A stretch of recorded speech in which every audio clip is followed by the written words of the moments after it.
Better get my notes. Make a coherent subject. No, tonight we're going to talk about gratitude. But what does gratitude have to do with spiritual life? I'm expecting some audience participation.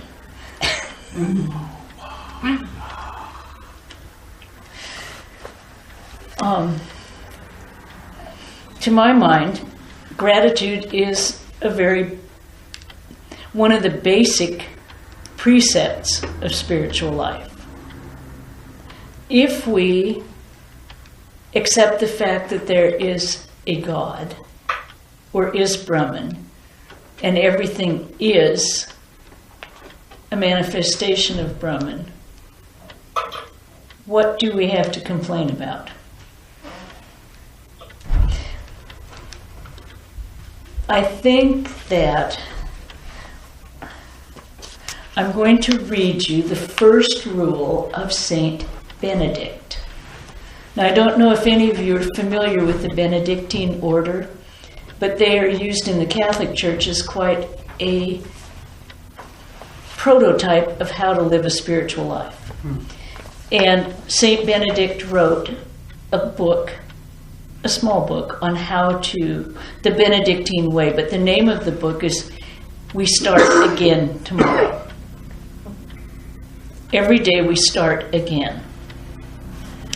And the first rule is simply this. Maybe I can read it without it.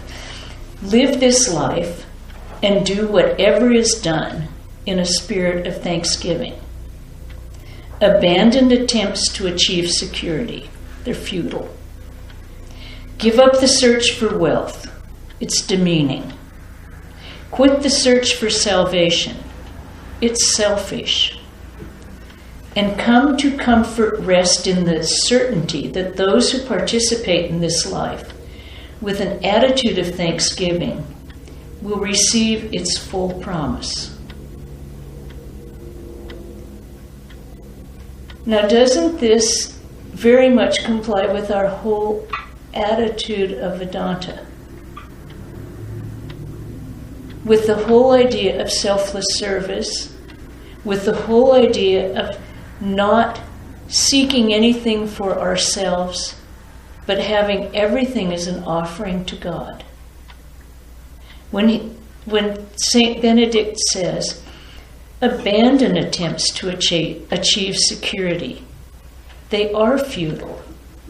If you are constantly worried about how to be safe, what are you thinking of? Are you thinking of yourself? Are you thinking of God? Are you thinking of others? If we seek security for ourselves, does that push someone else out? So his next one, he says, give up the search for wealth. It's demeaning. How is it demeaning? We often sell ourselves, we compromise our own ideals in order to get money. And that's it. We have our ideals, but we want money for security, for our families. And that's a valid thing. But do we want the money so badly that we'll compromise our own ideals? Ramakrishna himself, all through the gospel, which I said that lust and greed were the source of all of our problems.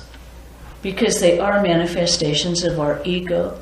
They're manifestations of the external world in Maya. I think I read last night, some of you were there, a quote of Swami Prabhupada that said, we have two purposes in life. One of them our senses draw us out, and the other is a search for freedom by going within. That's a paraphrase because I can't remember the exact phrase. But if we follow those senses and try to only give ourselves gratification, our sense gratification, is that an attitude of gratitude to God.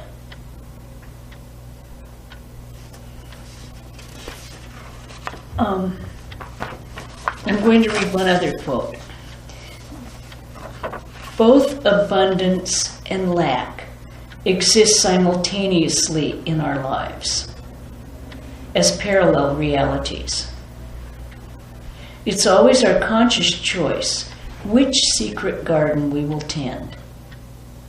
When we choose not to focus on what is missing from our lives, but are grateful for the abundance that is present, love, health, family, friends, work, the joys of nature and personal pursuits that bring us pleasure, the wasteland of illusion falls away and we experience heaven on earth. This was by a woman named Sarah von Brethnock. To me, this also relates exactly to what Ramakrishna said in the Gospel. If we see God everywhere and are grateful for that, this very life is a mansion of mirth. We are not living in Maya. We are living in complete and utter joy. Everything we see is a manifestation of God. Everything we experience is an event that we can be grateful for. And I think everyone recognizes this, even people who are seemingly not spiritual. Many people in today's world are members of self-help groups. One of the most prevalent in California is AA. Now, they try to teach everyone to live in gratitude. Be grateful for what you have. Be grateful for the benefits you have. Stop complaining about what you don't have and turn everything over to a higher power. Now, the one thing that some of you may not know is this book of AA was written at Gerald Heard's college, which is now the Trabuco Monastery. And a great many of the precepts of the big book of AA are Vedanta, straight from Ramakrishna, stated in a different language, trying to help people control their minds and get control of their lives. So many of our problems is this lack of gratitude in our life. And it's a very natural one, because our first instinct is self-protection. As they, in the primitive world, fright or flight. When we encounter the unknown, our first reactions are, is it something I have to be afraid of? Is it going to harm me? And what do? I fight or I flee. I either go at it and fight it off, or I flee. I run away from it. Now, if we don't look at the outside world in that frame of mind, but look at it as a manifestation of the divine, then we can be grateful for everything that happens to us, bad or good. If something that we deem bad happens to us, we can choose to take it as a lesson and decide, okay, what can I learn from this? How can I positively put this event into my life and make myself stronger, better? As someone said, those things that don't kill you make you stronger. Everything that you encounter, if you face it instead of denying it or trying to run away from it, we just become stronger people. Mm-hmm. And the stronger we are, the more we're manifesting our divinity, because there is no weakness in the divine.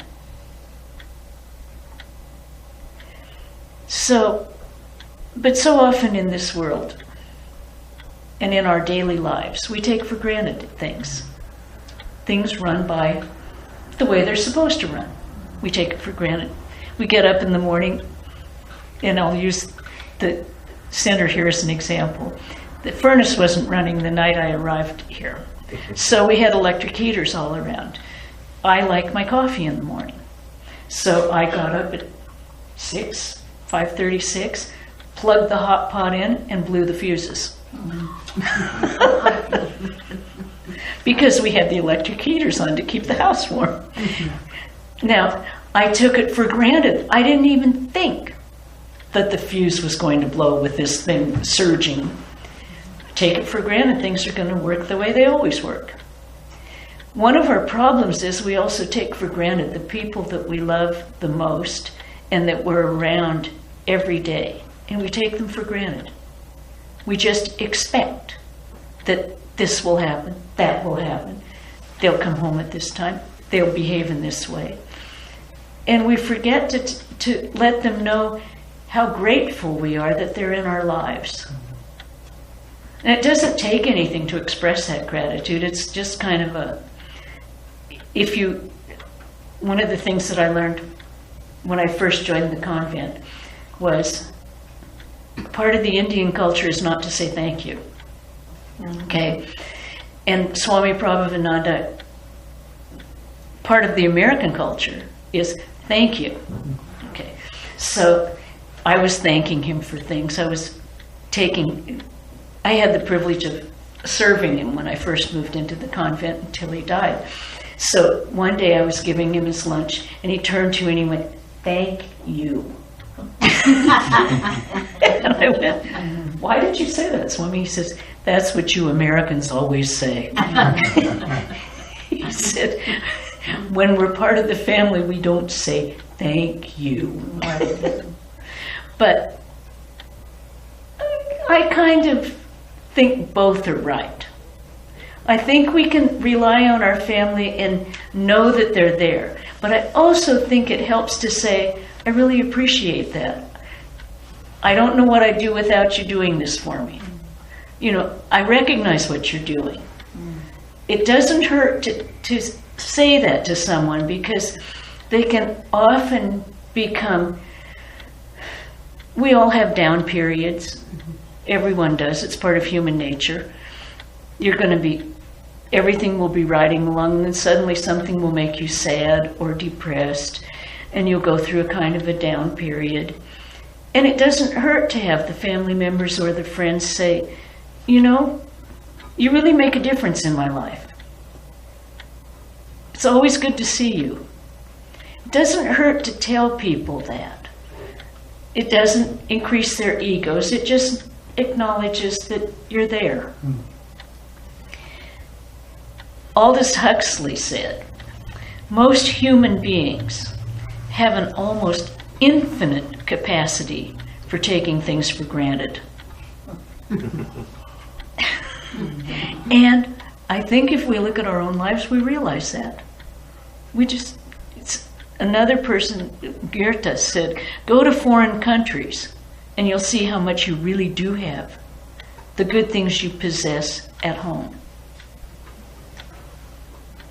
That's, we always have to think about what we're grateful for and think about the things that make us feel that. Gratitude opens your heart. As soon as you're feeling grateful, you find your heart expanding, and it makes you feel better about yourself. It's not selfish, but in the end it does improve your life. The less grateful you are for things that you have, people who are around, the more closed in you become. Because what you tend to do, the human mind, I don't know, you probably know better than I do, much better. But from what I have seen, the human mind, if we're not recognizing the good things in our life, we're focusing on the negative things, because we're going to focus on something. I mean, it's just our nature. We are going to focus. So if we think about the good things, our lives get better and better. They get more open. They get more, you feel happiness a lot more. Even Oprah, who has billions of dollars, says, always be thankful for the things you do have. Don't think about the things you don't have, because you will never have enough. If you're thinking about everything you don't have, there's nothing that can fill that void. Because no matter how much you get, you will always be thinking of what I don't have. Which, coming from one of the wealthiest women in the world, is kind of interesting. And I'm not sure she went out to seek that wealth. She became very good at talking to people. I don't know what she is now. She has a home about 2 miles from us. Oh. In Santa Barbara. And she's not the most thoughtful neighbor in many cases. We have a severe water shortage in Montecito, and the water board got together, and we found out that 3 individuals were using 70% of the water that Montecito had. That's 3 people, not businesses, not hotels, and we have big hotels in Montecito. 3 individuals. One of them was Oprah. One of them was Ty Warner, who made Beanie Babies. And the other one, I can never remember his name, but he just has a huge estate and millions of dollars, and he wants a tropical forest in a coastal desert. So he has a tropical forest. Well, as soon as they published all these names, suddenly they stopped using all that water. They all cut back by about 50%, if not 60%. I don't know whether they even realized it. It's something they probably just took for granted. They wanted the gardens to look a certain way. They hired gardeners. No one looked at the bills because they were not an issue. And so they had no idea what was going on. In order to feel this kind of gratitude, you have to make an effort. You have to look at what you're doing and make it a habit, because there was some saying that gratitude is nothing but a great attitude. So if you change your attitude about things and feel this, you can make a drastic change in how you approach your life. Whether you feel happy, whether you feel, miserable. Being grateful also means giving to others. Putting yourself out, and it's not just monetarily, it's a little of yourself you give to them. Like you call them if you think they might need someone to contact. If you haven't seen them for a long time, you just give them a call and say, "Is everything okay? I haven't seen you in 6 months. Life is fine?" And they feel better. You feel better because you've made that little effort. When we first started going down to our homeless shelter, which concentrates on prioritizes women and children and dads and children, families, but it prioritizes women and children, single women who are on the street with their kids.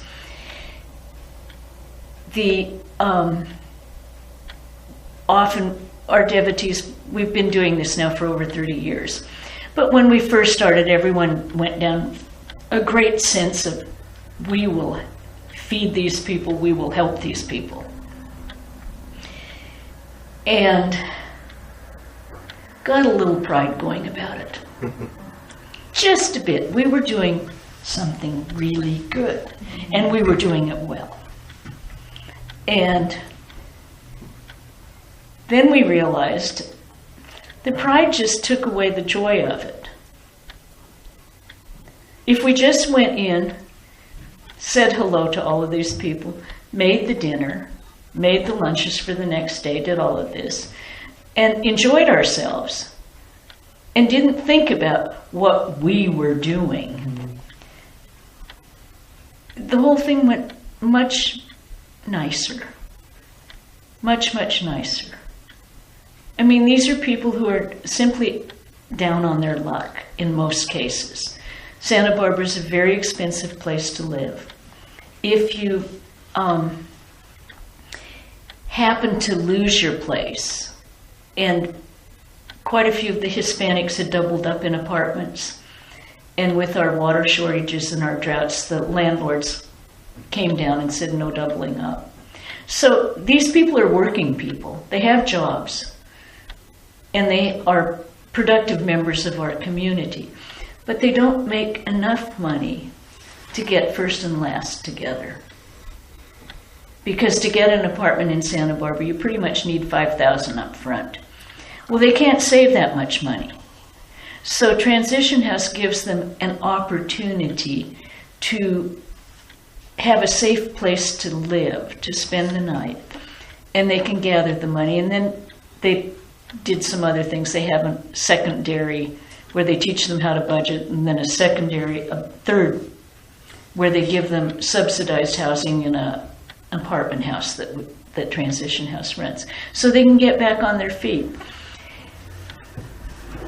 We stopped looking at how well it was working. We just went down once a month, made the dinner, talked to people, fed them.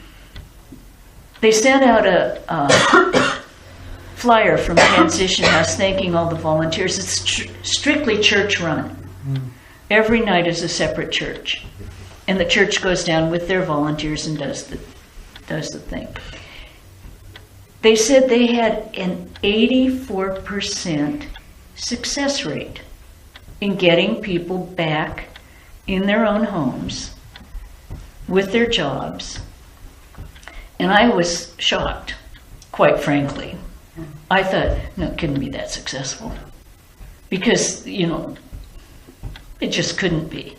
So we went and checked, and all of our volunteers, and they said, how does this work? I mean, we know these people are good people, but how did they really get it going that well? Well, it's all the extra help, which is someone in the organization who has studied this and gotten, this is what we have to do. It made a huge difference. And then most of our volunteers, now I don't even call them anymore. I'm supposed to be the coordinator of it for the Vedanta Society. I don't call them. I just say it's the first Wednesday of the month. And they run into me at church and say, Wednesday, we're going. And I go, yeah, see you there. Everyone is on autopilot practically, and we're all really glad we can go down and do it. It doesn't take that much time. It takes one afternoon or one whole day. Shopping, doing the whole thing, but one day out of our lives. And what we found was, after the pride went away, we were all just kind of glad that we had the opportunity. And the people come up and they say, thank you for the dinner. Now, most of our group who we have, some are Buddhists, they all go through the Vedanta temple, and they all go, no, thank you for letting us come down. It's our privilege to be able to do this. Makes them feel good about themselves. Gives them a feeling of well-being. But how do you cultivate gratitude? Okay. There's a bunch of different ways, according to someone. No, it's culled from everything. You can deliberately think about your own life and find what makes you happy and where you can help, what you have to be grateful for. You can also write 3 things. Just think of 3 things every day that you're grateful for. Now, in one of the books that I was reading,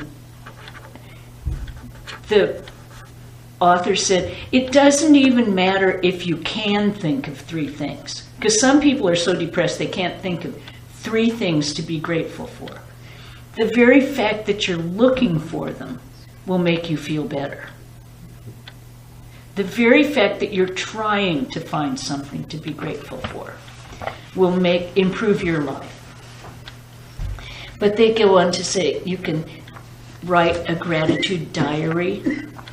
Write it down. And you can go back and look at it when you're feeling low. I was grateful for this. You can put pictures up that make you feel good. We have a volunteer in our bookstore who likes pictures of outer space. And she's got these plastered all over the back room. And the rest of us are kind of going, okay, well, if it makes you do the books better, that's fine. You can, holidays. You can think of ways to thank. Holidays are easy because you're in a good mood in most cases. You're stressed out to the max, but you're in a good mood. And you're thinking, what can I do for someone else? How can I express my love for them? If it's Durga Puja,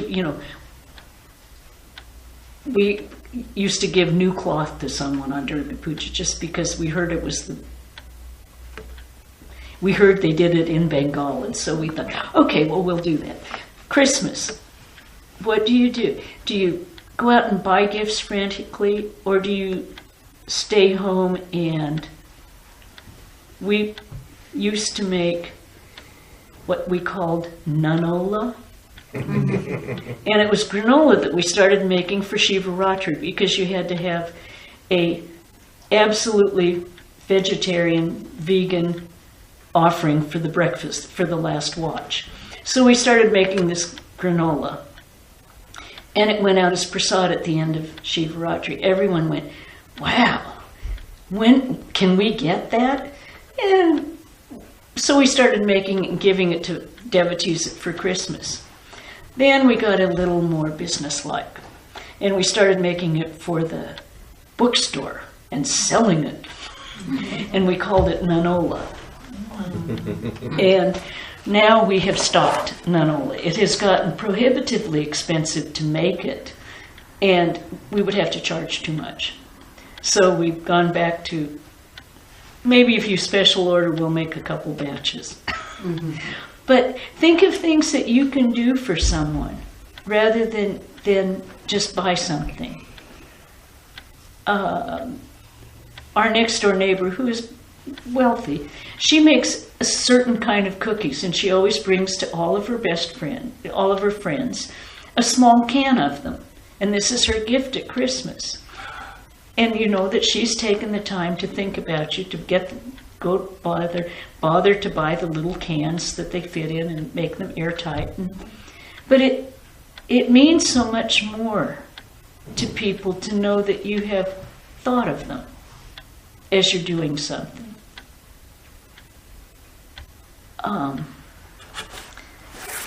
Writing cards instead of sending out the emails, which I have to admit, we send out a Christmas email to everyone, except our devotees who are too old to know how to use a computer. And then we write cards. But that too got to be too much, because we were writing probably 200 cards every year. And we went, no way. We'll make our own card on the email and make it personalized, sort of. But all of these things can make a difference. And I seem to have lost my place in here. Okay.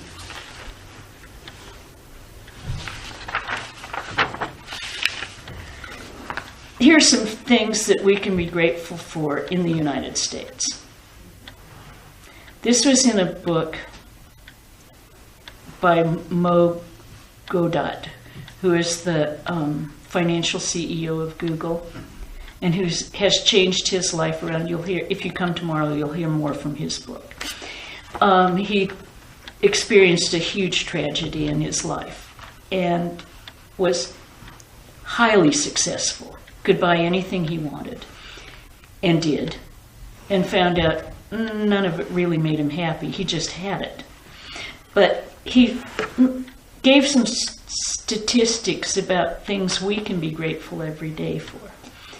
How many of you go buy a cup of coffee at Starbucks or at the local coffee shop each day?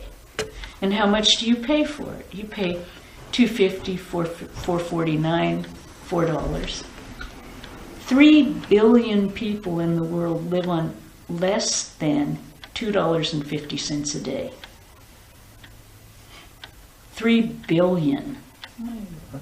And we think nothing of going down to the coffee shop and getting a cup of coffee.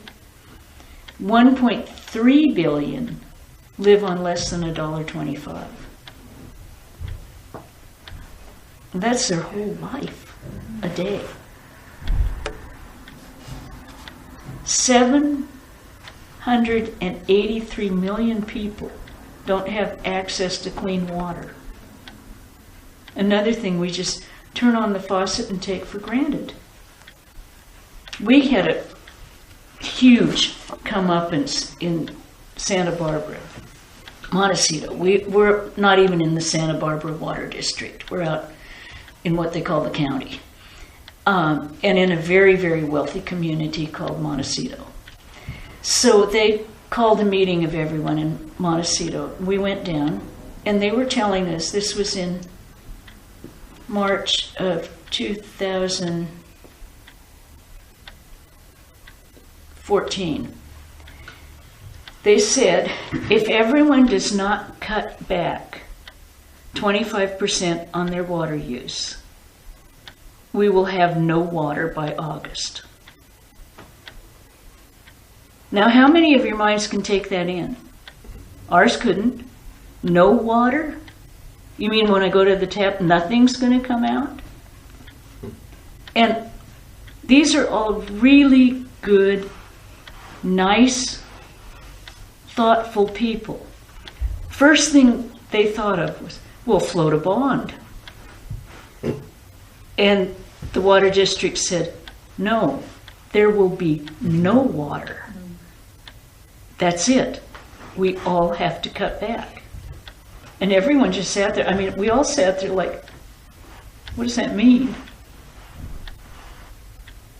Well, we all cut back. I mean, unfortunately, we cut back too much.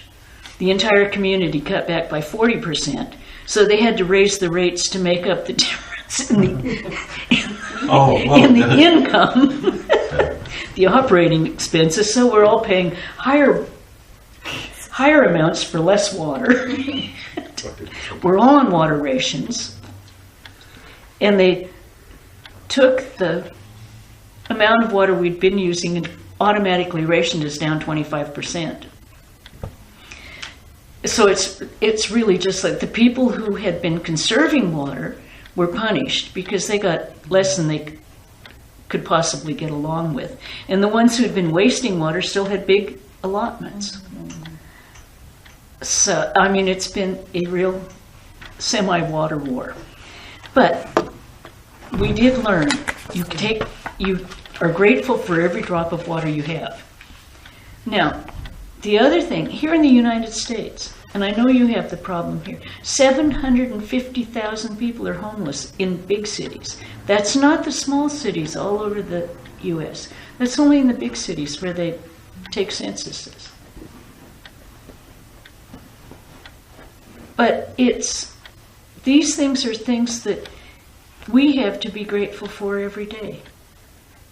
We have homes over our head. We have food on the table. We have our family and friends that we can call on. We have, what more do we have? Can everyone think of like 3 things they're grateful for? If anyone wants to share them, I'm happy to hear them. cold day, cold night and cold day like this, we have heating. Yes. Big thankfulness. Yeah. We're warm and cozy, and if it is 80, 90 degrees or 70 degrees or 75 degrees outside, we crank up the air conditioner. yeah. Oh, I mean, We have There's- food to eat whenever we want. yes, we do. We do. We don't have to worry about it. And the type of food. Every time, yeah. We can be choosy. We can have things out of season. They're Right. flown in for us. Right. We can have anything we want at any time. Right. Actually, a long time back, I had seen a documentary on the shortage of water in the Sahara Desert. And this was the photographer who had followed the animals, followed them, and saw them die because of the natural causes. That kind of stuck with me. So every time I open the kitchen faucet, I think, oh my gosh, it's just, I can just open the faucet and get water, and then there's no water in other parts of the world. I know. They're both human and animals. So Yeah. One of the things I found is if you leave the water running while you brush your teeth for 2 minutes, you have used more water than I think 2/3 of the world has for the whole day. It's just run down the drain. So ever since I saw that, I kind of try and remember to turn it off. Because we're all in the same world. We're sharing the same water. Same natural resources. Mhm.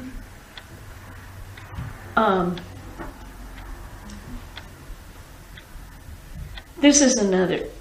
We have the choice, though, every day to be grateful or not to be grateful. And this, another Christian religious man, John Jowett, said, "Life without thankfulness is devoid of love and passion. Hope without thankfulness is lacking in fine perception. Faith without thankfulness lacks strength and fortitude.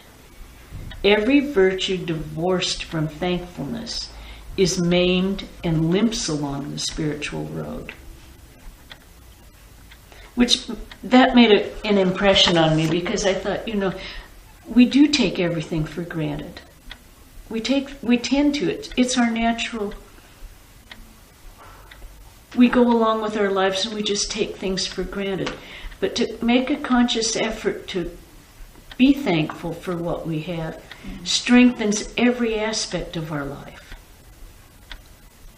And the more we know, I think, about the rest of the world, the more we can be grateful for what we have and express it.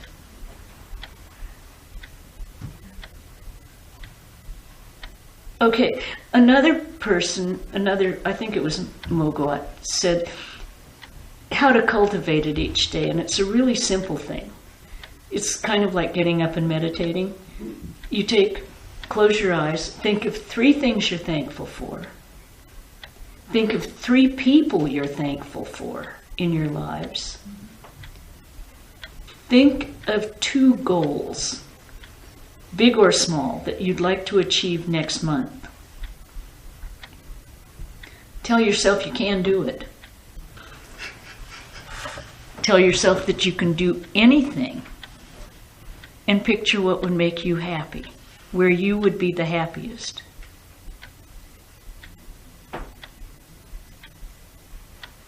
Now, in his estimation, gratitude is one of the keys to happiness.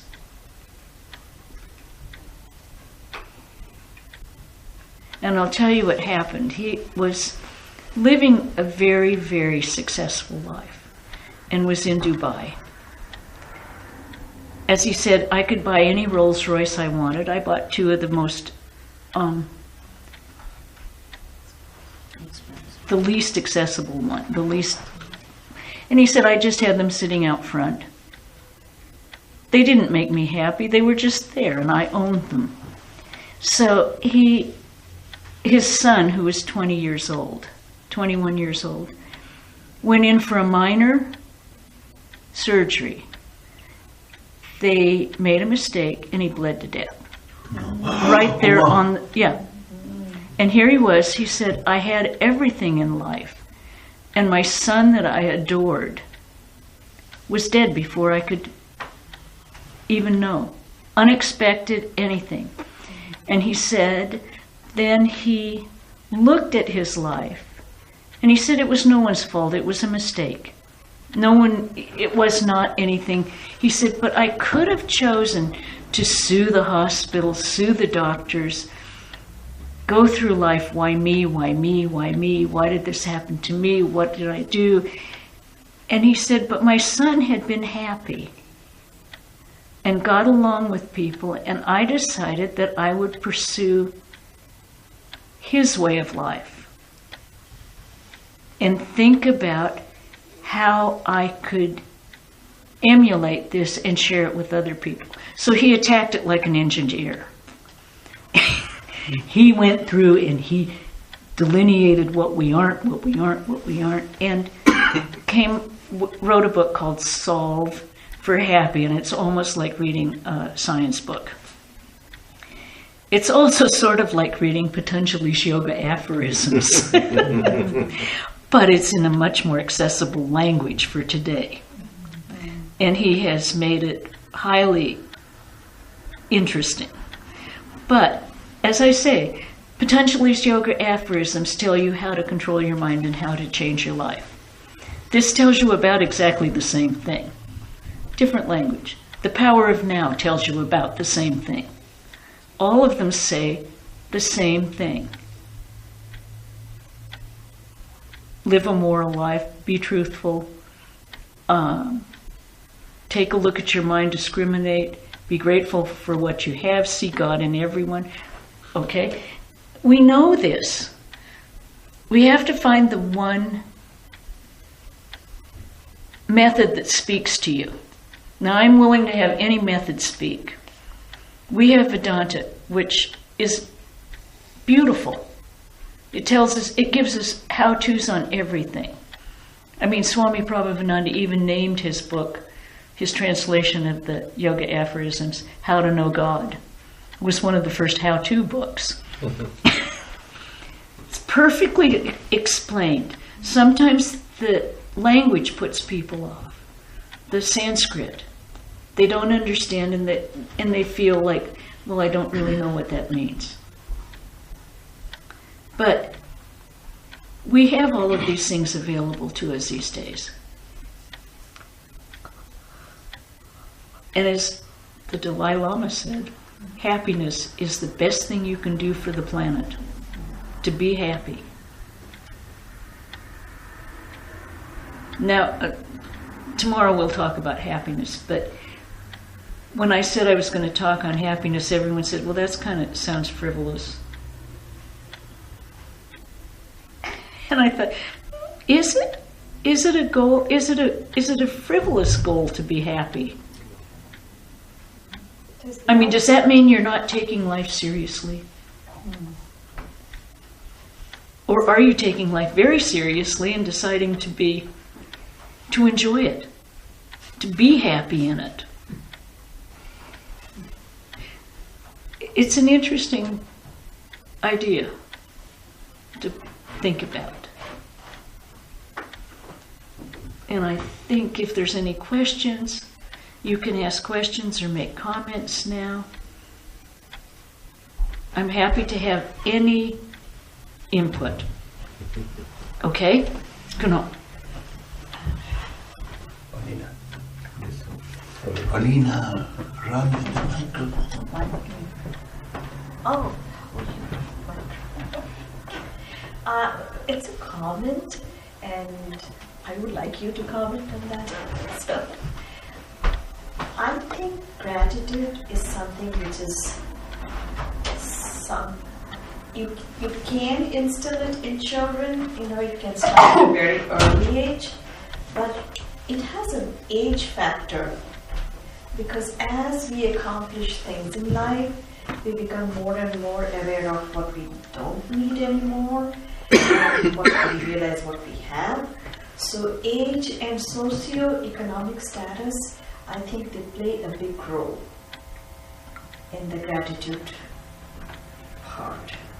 So what we think of gratitude here in the United States, where things are so easily available and there's more or less a standard of living, is not the same if you go to South Africa in a slum, where having, especially for a younger generation, having something that they are seeing comparatively in others becomes a huge motivation, and the word gratitude at that point becomes, I think, will be very difficult for them to conceptualize.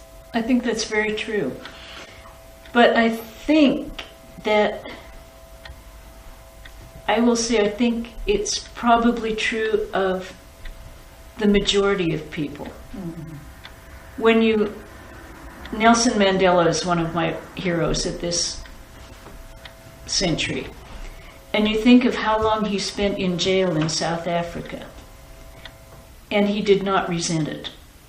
He was grateful for the small things he had. He was grateful to be able to go out and plant things. He was grateful to write. And I think he cultivated that. I think he had to have made a conscious choice not to, shrivel up and die in prison, and make a choice. And I think many people have had to make that choice. And it is a conscious decision, no matter what I do not have. We have,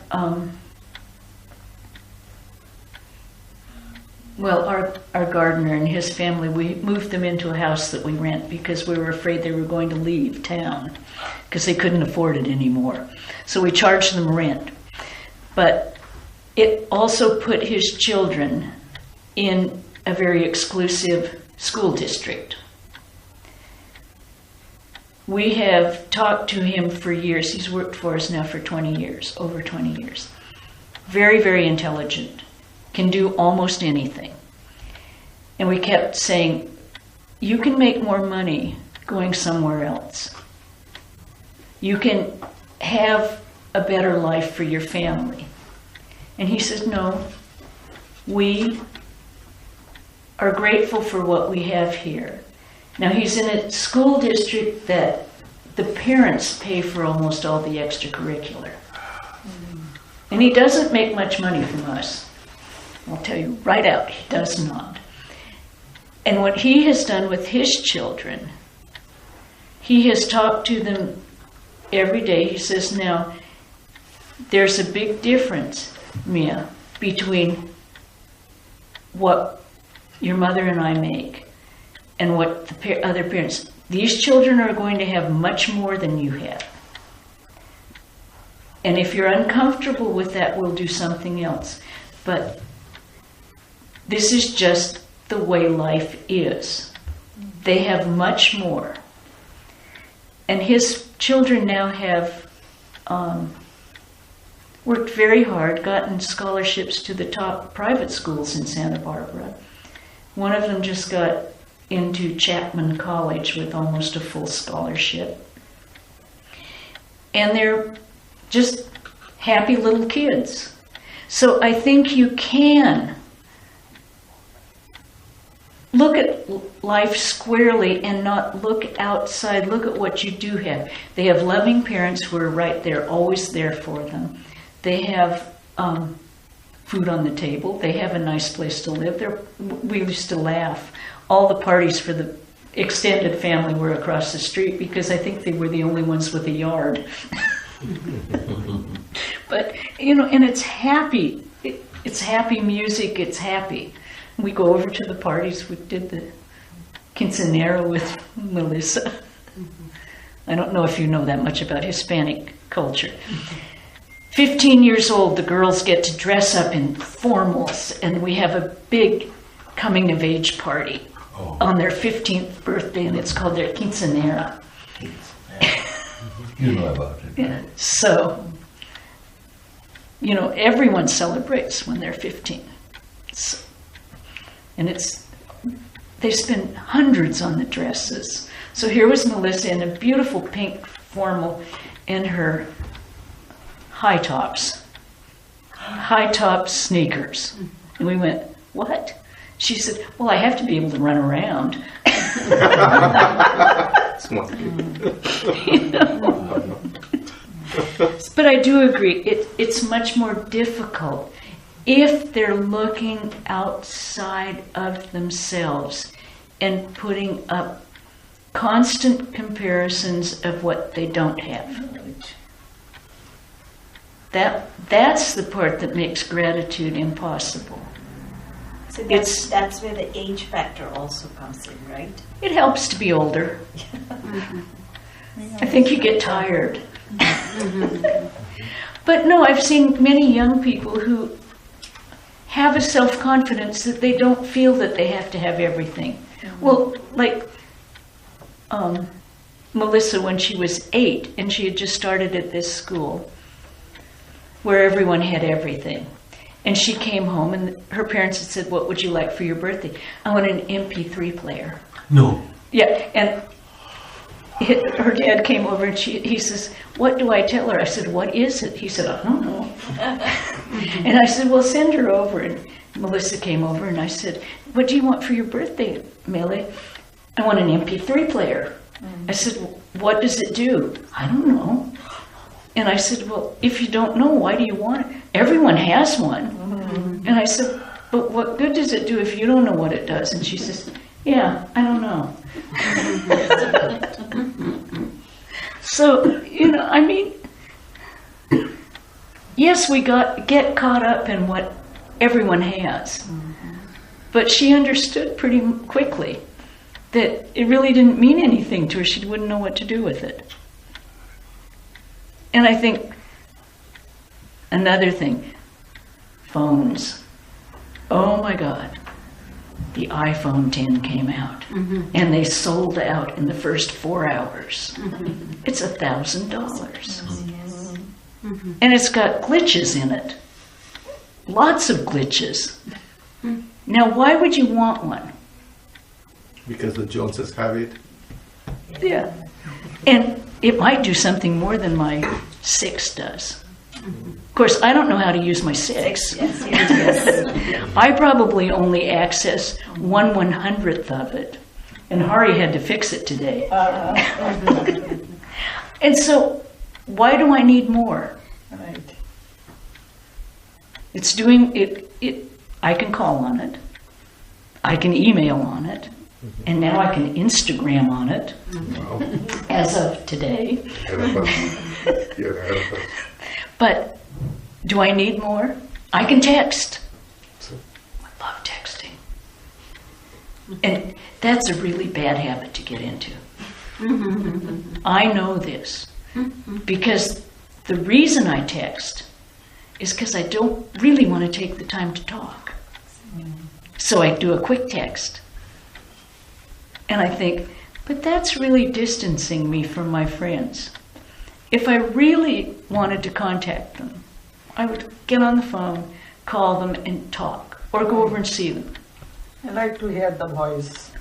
Well, when I talk, so yeah. I like to hear the voice. You like to hear the Right. voice. All the You do time the I quick talk. text. I mean, Yeah. it's okay, I don't but like this. oh, I love it. Oh, I just like to love hear it. the voice. I do too. But sometimes I use the excuse, I don't have the time. Yeah, this is main factor, right? The time. I don't have the time to sit and talk to someone. Well, of course I do. If I make it, yeah, I've got time. Right. It's just something I decide that I don't have. Oh, time is a big factor here. Yeah. Right. I mean, what am I going to do with the time that I would talk to my friend? Half the time I don't do anything with it. Or I putz around. I water a flower or two and I clean a little this, but I don't really accomplish tons of stuff. So, we all make what we want of our lives. My favorite saying of Abraham Lincoln is, we're all just about as happy as we want to be. Right. And it's a choice we make every day. We're just about as happy as we want to be. Some of us have a comfort zone where we don't allow ourselves to be happy. It's something we have to earn, and it'll come when we've earned it. But why? Why can't you be happy right now? Because you've set the limit and said, I have to earn it. If I get this, then I'll be happy. If I do this, then I can go on that vacation. If I do this, then I can take that trip. If I do this, then I can have the new car that I want, or the new car that we need. But in reality, does it have to be if I do? Sometimes it's financial, and sometimes you do have to wait a little while. But for most of us, we set these walls up for ourselves, or goals that we have to jump, fences we have to jump over to be happy. As soon as I do that, I will be happy. May as well do it now. Life is short. All we have is now. When I will see my children, they make me happy. Yeah. Very happy. And that's something to be I grateful don't want for. other thing. I'm Yeah. really happy. And you're grateful you have them. Right. Yeah. And Kunal, you were going to say something. Kunal? I had a question.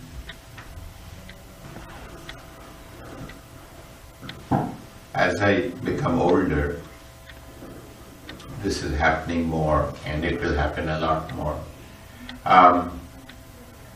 I have deaths. I face deaths of, in my case, father, and then friends. At my age, even I lose friends.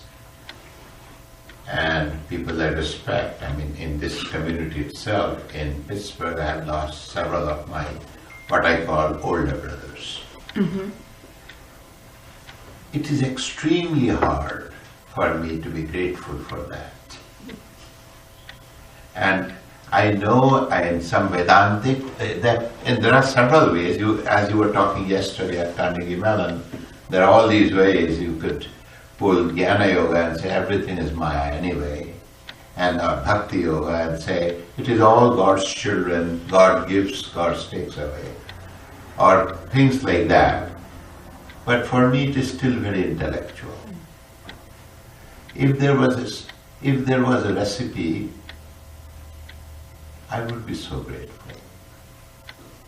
Well, the only thing I can say on that is death is inevitable. Yep. We are going to lose people in our lives. And one day they will lose us. Yes.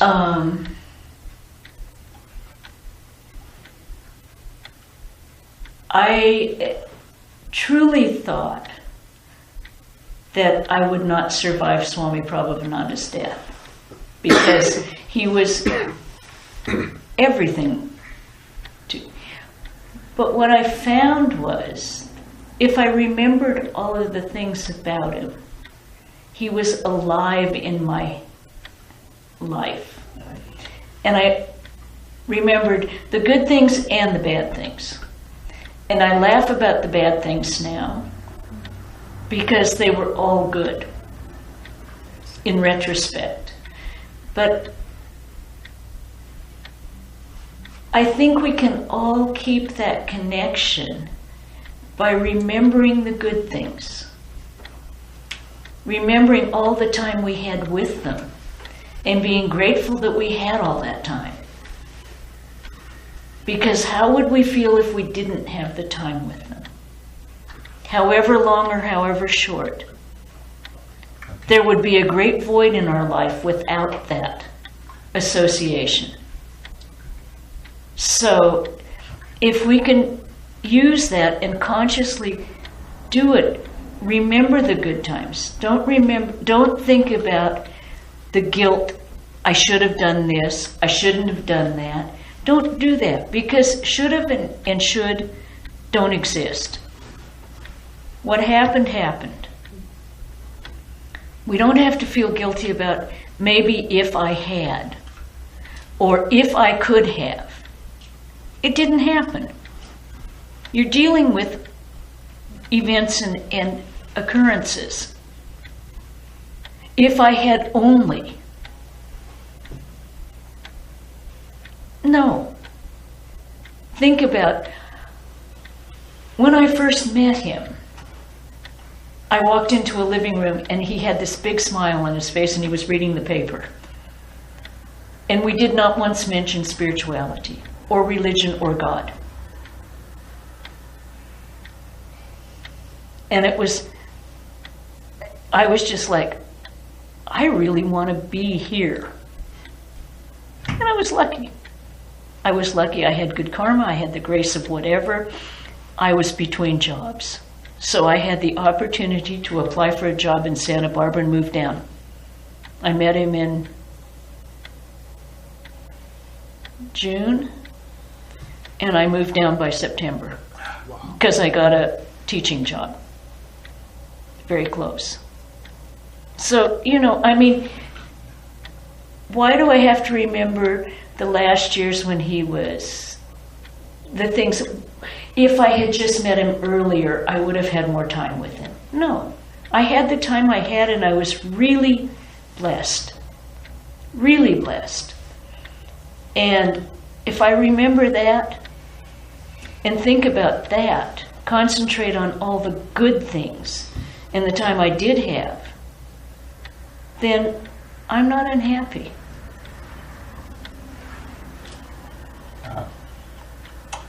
Hari? So, thank you very much, because you gave me two beautiful things. The second one was that I always do that what would have happened if I had done this, and there's no point. As No. you said, no, sure. That's very much, I'm very thankful for that.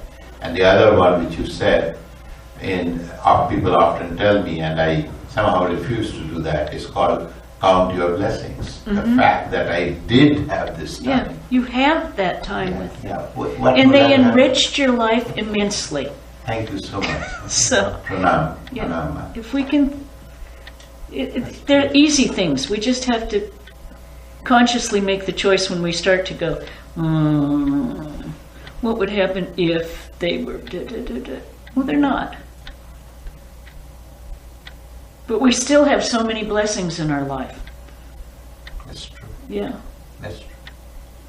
Even knowing them is a blessing. absolutely. Any other? In this context, I think Take journeying. one. Okay. In this context, I think journeying through life is, if we're like travelers, so people come and go either because of death or they move away. I look at it that way. Mm-hmm. And it's so true that, we are blessed by their company and everything, Yeah. but people are going to move away. Well, and you miss them. It's only Yes. natural to miss them. Yes. It's natural to miss their physical presence, the fact that you can talk to them. I remember when my father died, I'd moved him to Santa Barbara because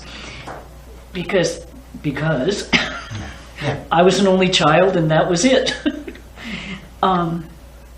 And I realized that for probably the first year, I think, oh, Dad would like that. Because you just think of it automatically. He should have seen that. And my mother too. I'd go, oh, Mom would have really liked that one. But that's a normal human reaction to missing someone's physical presence, I think. Because they've been where you could see them and touch them all the time. And now you can see them in your mind, and you can see them in the pictures that you have, and you can go over the things that you shared. and you haven't lost them. I remember Swami Prabhavananda also told us, just because you leave the body doesn't mean you leave the person. You will find that you're closer to them when the body is gone because there's no longer that barrier. He felt that way about Raja Maharaj. He lived every day of his life not seeing Raja Maharaj's body, but he lived every day of his life with him, his closest companion. I think you've all read the book, The Eternal Companion. And that was really how he felt. There wasn't a day of his life that he wasn't living in the presence of Raja Maharaj. We tend to put so much emphasis on the exterior. And that's what we miss, are the exteriors. Because we still have all of the interior memories, and I don't know, I still talk to him. Maybe all in my imagination, but who, as Swami Asheshananda said, today's imagination is tomorrow's realization. So, you know, so you pick it, be sane about it. Pick a holy person to talk to. Or God. Tell them your problems. Don't expect answers. When you start getting answers, check with someone. When they start talking back.